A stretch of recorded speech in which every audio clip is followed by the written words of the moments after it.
രാജു പറഞ്ഞിട്ടില്ലെങ്കിൽ തന്നെ ഞാൻ പറയാം, ഈ കഥ 3 സിനിമകളായിട്ടാണ് വരുന്നത്. കാരണം ഇവർക്ക് ഓൾറെഡി അതിൻ്റെ ഒരു കഥയുടെ രൂപമുണ്ട്.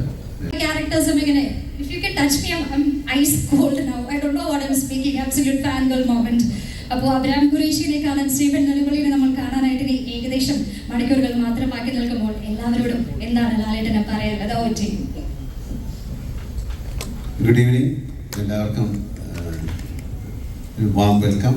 ഇതിലേക്ക് ഈ ഒരു ചെറിയ ചടങ്ങിലേക്ക് വന്നതിന് ഒരുപാട് സന്തോഷം. എമ്പുരാൻ എന്ന സിനിമയെക്കുറിച്ച് കൂടുതലൊന്നും പറയുന്നില്ല, എല്ലാവരും പറഞ്ഞു കഴിഞ്ഞു. പക്ഷെ അതിനുമുമ്പ് എനിക്ക് പറയാനുള്ളൊരു വലിയ നന്ദിയാണ്, ഒരു ഗ്രാറ്റിറ്റ്യൂഡാണ്. കാര്യം സാധാരണ സിനിമകൾ ഇറങ്ങിക്കഴിഞ്ഞതിന് ശേഷം അതൊരു വളരെ സക്സസ്ഫുള്ളായി മാറിക്കഴിയുമ്പോൾ നമ്മൾ ഒരുപാട് പേരോട് നന്ദി പറയും. പക്ഷേ ഈ സിനിമയ്ക്ക് ഒരു പ്രത്യേകത എന്ന് പറഞ്ഞാൽ, ഈ സിനിമ ഇറങ്ങുന്നതിന് മുമ്പ് തന്നെ ഒരുപാട് പേരോട് നമുക്ക് നന്ദി പറയാൻ സാധിക്കുന്നു. അതിലേറ്റവും ഏറ്റവും കൂടുതൽ നന്ദി പറയേണ്ടത് പ്രേക്ഷകരോടാണ്. ഈ സിനിമയ്ക്ക് വേണ്ടി കാത്തിരിക്കുന്ന ലക്ഷക്കണക്കിന് പ്രേക്ഷകരോട് താങ്ക് യു സോ മച്ച്. കേരളത്തിൽ മാത്രമല്ല, ഇന്ത്യയിൽ മാത്രമല്ല, ലോകം മുഴുവൻ ഈ സിനിമയെ ഉറ്റുനോക്കിക്കൊണ്ടിരിക്കുകയാണ്. ഇതൊരു അത്ഭുതമായി മാറിയിരിക്കുകയാണ്. ആൻ്റണി പറഞ്ഞ പോലെ ഇതൊരു സ്വപ്നമാണോ എന്ന പോലും നമുക്ക് തോന്നുന്ന തരത്തിൽ അത്രയും വളർന്നു കഴിഞ്ഞു എമ്പുരാൻ. നമ്മളൊരു സിനിമ തുടങ്ങുന്ന സമയത്ത് ഇത് ഏറ്റവും വലിയ ഹിറ്റായി മാറണമെന്ന് പ്രാർത്ഥിച്ചുകൊണ്ടാണ് സിനിമകൾ തുടങ്ങുന്നത്. ഞാൻ സിനിമയിൽ വന്നിട്ട് 47 വർഷമായി. ഗോപാലേട്ടൻ പറഞ്ഞ പോലെ എനിക്ക് സിനിമ മാത്രമേ അറിയുള്ളൂ. ഞാൻ സിനിമയിൽ തന്നെയാണ് വളർന്നത്. കാര്യം വളരെ ചെറുപ്പത്തിൽ തന്നെ സിനിമ വാങ്ങിലേക്ക് വന്നു. പക്ഷെ എനിക്ക് ഒരുപാട് പേരുടെ അനുഗ്രഹം കിട്ടിയിട്ടുണ്ട്. ഞാൻ വന്ന സമയത്ത് ഏറ്റവും വലിയ ആക്ടേഴ്സ്, നസീർ സാറായാലും മധു സാറായാലും Thikkurissy sir, SP Pillai sir, Nedumudi വേണിച്ചൻ, ഒരുപാട് പേരുടെ, സുഖമായിട്ട് അല്ലെങ്കിൽ ഞാൻ ജയൻ്റെ കൂടെ അഭിനയിച്ചിട്ടുണ്ട്. അവരുടെയൊക്കെ അനുഗ്രഹത്തോടു കൂടി മൂപ്പിച്ചിട്ട്, തമിഴിലാണെങ്കിൽ Sivaji Ganesan sir, Amitabh Bachchan sir, Nageshwar Rao sir, Rajkumar sir, ഒത്തിരി പേരുടെ ഒരു അനുഗ്രഹത്തോടു കൂടി വന്ന ഒരാളാണ് ഞാൻ. അപ്പം അവരുടെയൊക്കെ ചിട്ടയായ ഒരു സിനിമയോടുള്ള ഒരു സ്നേഹം മനസ്സിലാക്കി ജീവിക്കുന്ന ഒരാളാണ് ഞാൻ. അതുകൊണ്ട് എനിക്ക് സിനിമ അല്ലാതെ വേറെ ഒന്നും ചിന്തിക്കാനുള്ള സമയം കിട്ടിയിട്ടില്ല, ഇനിയിപ്പോൾ ചിന്തിക്കാനുള്ള സമയമില്ല. എന്തായാലും ഞങ്ങൾ കുറേ സിനിമകൾ എടുത്തിട്ടുണ്ട്. അപ്പം വളരെ കാലം മുമ്പ് നമ്മൾ കലാപാനി എന്നൊരു സിനിമ എടുത്തു. അത് പാൻ ഇന്ത്യൻ അങ്ങനെ ഒന്നും പറയുന്ന ഒരു വാക്കോ കാര്യങ്ങളോ ഇല്ല. മലയാള സിനിമയിൽ നിന്ന് അങ്ങനെ ഒരു സിനിമ ഉണ്ടാകുക എന്ന് പറയുന്ന അത്ഭുതമായിരുന്നു. ഞാൻ വാനപ്രസ്ഥം എന്നൊരു സിനിമ എടുത്തിട്ടുണ്ട്. അതൊക്കെ സിനിമയിലേക്ക് അത്ഭുതങ്ങൾ ഉണ്ടാക്കി കൊടുത്തതാണ്. അതിൻ്റെ സാമ്പത്തിക ഭദ്രതയെക്കുറിച്ചോ അല്ലെങ്കിൽ സാമ്പത്തിക നേട്ടത്തിനെക്കുറിച്ചോ അല്ല ഞാൻ പറയുന്നത്. കാരണം ആ സിനിമയോടുള്ള സ്നേഹം കൊണ്ടാണ്. അങ്ങനെ ആ ഒരു സിനിമ എടുക്കാൻ ആരും തയ്യാറാകില്ല. നമ്മൾ പലപ്പോഴും നമ്മൾ സ്വന്തമായിട്ട് സിനിമ എടുക്കുന്നത് നമുക്ക് ഇഷ്ടമുള്ള ഒരു സിനിമ എടുക്കാൻ വേണ്ടിയിട്ടാണ്. അങ്ങനെ ഒരുപാട് സിനിമകൾ എടുത്ത ശേഷമാണ് ഞാനും ആൻ്റണിയുമായിട്ട് ബന്ധപ്പെടുന്നത്. ആൻ്റണി എൻ്റെ കൂടെ സഞ്ചരിക്കാൻ തുടങ്ങിയിട്ട് 37 വർഷങ്ങളായി. 30 വർഷമായി. അന്ന് ചേർന്നത് മുതൽ സിനിമയല്ലാതെ അദ്ദേഹത്തിന് വേറെ ഒരു ചിന്തയുമില്ല. എങ്ങനെ നല്ല സിനിമകൾ ഉണ്ടാക്കാൻ പറ്റും, ഒരു ചെറിയ സ്റ്റേറ്റിൽ നിന്ന് എത്ര വലിയ സിനിമകൾ. അദ്ദേഹം സ്വപ്നം കാണുന്നത് വളരെ വലുതാണ്. ആ സ്വപ്നത്തിലേക്ക് സഞ്ചരിക്കാൻ നമുക്ക് പറ്റുമോ എന്നുള്ള ചിന്തയൊന്നും ആൻ്റണിക്കില്ല. അങ്ങനെ തുടങ്ങി അദ്ദേഹത്തിന് അത് സാധ്യമാക്കാൻ ഒരാളെ കിട്ടി. അതാണ് പൃഥ്വിരാജ്. അതൊരു നിമിത്തമാണ്. അപ്പോൾ അതിന് ആദ്യം പൃഥ്വിയോട് നന്ദി പറയുന്നു, മുരളി ഗോപിയോട് നന്ദി പറയുന്നു, ആൻ്റണിയോട് വലിയൊരു നന്ദി പറയുന്നു. കാര്യം ഇതൊരു തോന്നലാണ്. അത് മെറ്റീരിയലൈസ് ചെയ്യുക എന്ന് പറയുന്ന അത്ര എളുപ്പമുള്ള കാര്യമല്ല. അങ്ങനെ ആ തോന്നലിൽ നിന്ന് ഒരുപാട് സിനിമകൾ ഉണ്ടായിട്ടുണ്ട് ഞങ്ങളുടെ. ഇത് 34ാമത്തെ സിനിമയാണ്. 35ാമത്തെ സിനിമ ഇപ്പോൾ നടന്നുകൊണ്ടിരിക്കുകയാണ്, ഹൃദയപൂർവ്വം എന്ന സത്യനന്ദിക്കാരുമായിട്ടുള്ള ചിത്രം. എന്തായാലും ആൻ്റണി പറഞ്ഞതുപോലെ ഇത് ലൂസിഫറിൻ്റെ വിജയമാണ് എമ്പുരാൻ എന്ന സിനിമയുടെ തുടക്കം. ഇപ്പോൾ രാജു പറഞ്ഞിട്ടില്ലെങ്കിൽ തന്നെ ഞാൻ പറയാം, ഈ കഥ 3 സിനിമകളായിട്ടാണ് വരുന്നത്. കാരണം ഇവർക്ക് ഓൾറെഡി അതിൻ്റെ ഒരു കഥയുടെ രൂപമുണ്ട്. ഇതെല്ലാം അവർ തയ്യാറാണ്. തുടങ്ങുമ്പോൾ തന്നെ പറഞ്ഞത് ഈ കഥ ഒരു സിനിമയിൽ നമുക്ക് പറയാൻ പറ്റില്ല. സാധാരണ സീക്വൽസ് എന്ന് പറയുന്ന ഒരു സിനിമയുടെ വിജയം, ഇപ്പം ദൃശ്യം എന്നുള്ള സിനിമ വളരെ വിജയമായിരുന്നു. അതുകൊണ്ട് ഞങ്ങൾ അടുത്ത ദൃശ്യത്തിൻ്റെ സെക്കൻഡ് പാർട്ട്, അങ്ങനെ ഒരു സംവിധാനം വളരെ കാലം മുമ്പേ ഞങ്ങൾ ചെയ്തിട്ടുണ്ട്. കിരീടം ചെയ്തിട്ടുണ്ട്, അല്ലെങ്കിൽ നാടോടിക്കാറ്റിൻ്റെ സീക്വലുകൾ ചെയ്തിട്ടുണ്ട്. പക്ഷേ സീക്വലുകൾ വളരെ സൂക്ഷിച്ച് ചെയ്യേണ്ട കാര്യമാണ്. പക്ഷേ ഇത് ഓൾറെഡി നമ്മൾ പറഞ്ഞു കഴിഞ്ഞു, ഞങ്ങളിങ്ങനെ 3 സിനിമ ചെയ്യും, എങ്ങനെ ഇതിൻ്റെ സക്സസ് അനുസരിച്ചാണ് അടുത്ത സിനിമ. അങ്ങനെ ലൂസിഫർ 50-ാം ദിവസം നമ്മൾ പറഞ്ഞു ഞങ്ങൾ അടുത്തൊരു സിനിമ ചെയ്യാൻ പോവാണ് എമ്പുരാൻ. അന്ന് ഇത് എത്ര വലിയൊരു സിനിമയായി മാറുന്നൊന്നും നമുക്കറിയില്ല. ഇപ്പം നമ്മൾ പറയുന്നു എമ്പുരാൻ്റെ അവസാനം നമ്മൾ പറയുന്നത് ഇതിനൊരു തേർഡ് പാർട്ടുണ്ട്, അത് എമ്പുരാൻ എന്ന സിനിമയുടെ സക്സസിനെ അനുസരിച്ചിരിക്കും.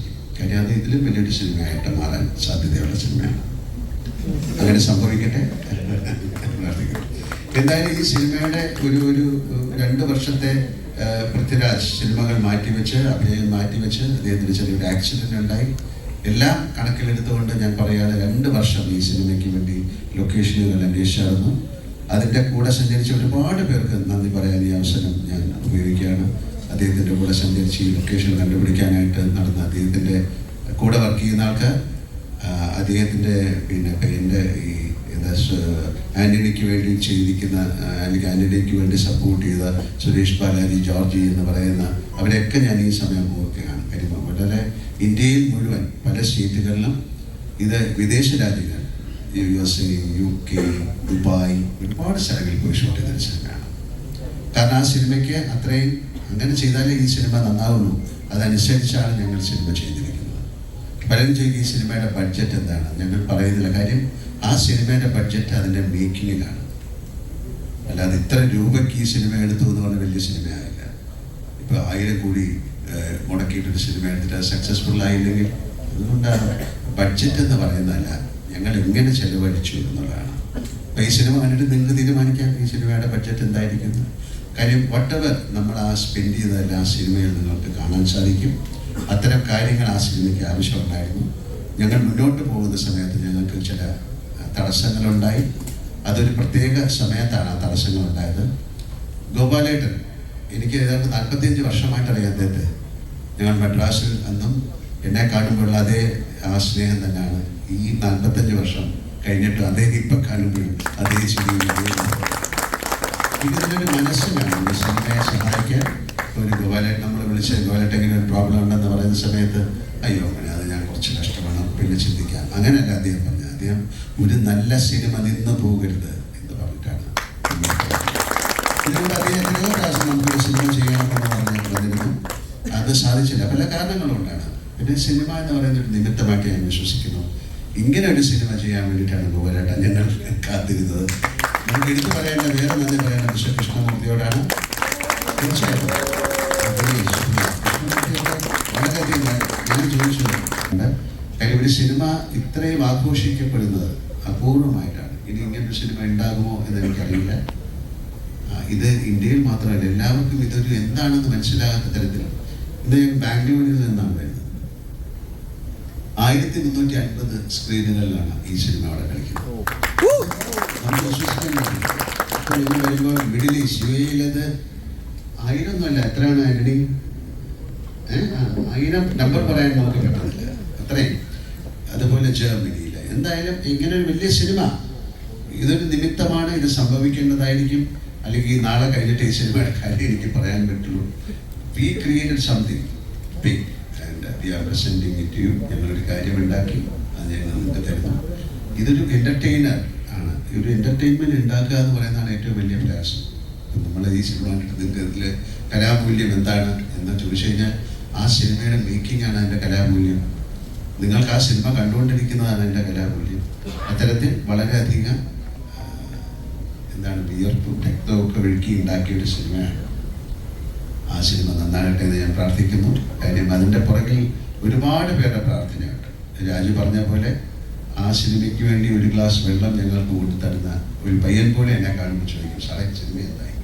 കാര്യം ദാറ്റ് കൈൻഡ് ഓഫ് കമ്മിറ്റ്മെൻറ്റ് അതൊരു വലിയ അത്യപൂർവമായിട്ട് കിട്ടുന്ന കാര്യമാണ്.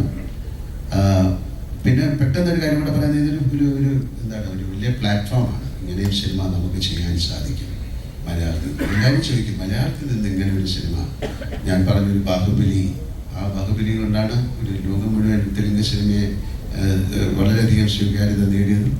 ഒരു KGF അല്ലെങ്കിൽ അങ്ങനെ ഒരു സിനിമ കൊണ്ടാണ് കന്നഡ.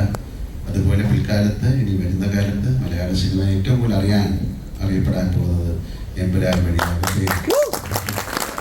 ഞാൻ പ്രാർത്ഥിക്കുന്നു. ഒരിക്കൽ നിങ്ങൾ എല്ലാവർക്കും നമ്മുടെ കൂടെ അഭിനയിച്ചവർക്ക്, ഈ സിനിമയിൽ പങ്കെടുത്തവർക്ക്, പ്രേക്ഷകർക്ക്, ഇവിടെ ഇരിക്കുന്ന എല്ലാവർക്കും എൻ്റെ ഹൃദയത്തിൻ്റെ ഭാഷയിൽ നന്ദി പറയുന്നു. എമ്പുരാൻ നല്ലൊരു വിജയമായി മാറട്ടെ. നാളെ രാവിലെ ഞാനും സിനിമ കാണാൻ പോവാണ്. ഈ സിനിമ കാണാനുള്ള അത്യധിക ആവേശത്തോടെയാണ് ഞാൻ പോകുന്നത്. നന്നായിരിക്കുമെന്ന് പ്രതീക്ഷിക്കുന്നു. Thank you.